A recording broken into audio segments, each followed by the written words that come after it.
Hi friends, நம்ம Pandian store ப்ரோமோவை பற்றி பார்க்கலாம் வாங்க. கோமதி பார்த்தீங்கன்னா வேண்டுதல் இருக்குது, அதனால கோயிலுக்கு போகலாம் அப்படின்னு சொல்லிட்டு பாண்டியனை கூப்பிட்டுட்டு இருக்காங்க. ஆனால் பாண்டியன் வந்து இல்லை கோமதி, எனக்கு நிறைய வேலை இருக்குது கடையில், அதனால நீ பிள்ளைங்களை யாரையாவது கூட்டிகிட்டு போ அப்படின்னு சொல்லிட்டு பாண்டியன் ஒரு பக்கம் சொல்கிறாங்க. ஸோ நம்ம கோமதி பார்த்தீங்கன்னா மீனாவை கூட்டிகிட்டு போகலாம் அப்படின்னு சொல்லிட்டு முடிவு பண்ணுறாங்க. சொல்லிட்டு நம்ம பாண்டியன்கிட்டையும் சொல்கிறாங்க மீனாவை கூட்டிகிட்டு போகிறேன்னு சொல்லிட்டு. ஆனால் மீனா வந்து இல்லத்த 2 நாளில் எனக்கு ஒர்க் அதிகமாக இருக்குது, வெளியில் போகணும், அதனால என்னால் வர முடியாது அப்படின்னு சொல்லிட்டு சொல்கிறாங்க. ஆனால் கோமதி பார்த்தீங்கன்னா என்ன ஏதுன்னு சொல்லிட்டு விசாரிக்கிறாங்க. அப்போ தான் மீனா பார்த்தீங்கன்னா நான் சென்னை போகணும் அப்படின்னு சொல்லிட்டு சொல்கிறாங்க.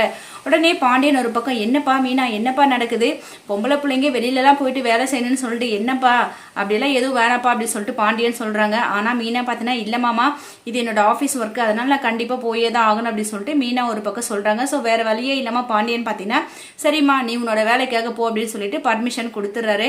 ஸோ இதுக்கப்புறம் கோமதி தான் ஃபீல் பண்ணுறாங்க. ஏன்னா மீனாவை கூட்டிகிட்டு போடுன்னு சொல்லிட்டு ரொம்பவே ஆசைப்பட்டாங்க. பாண்டியனும் வரமாட்டேன்னு சொல்லிட்டாரு. ஸோ அடுத்ததான் நம்ம கோமதி யாரை குலதெய்வ கோயிலுக்கு கூட்டிகிட்டு போகிறாங்கன்னு சொல்லிட்டு வரப்போகிற எபிசோட வெயிட் பண்ணி பார்க்கலாம். தேங்க்யூ.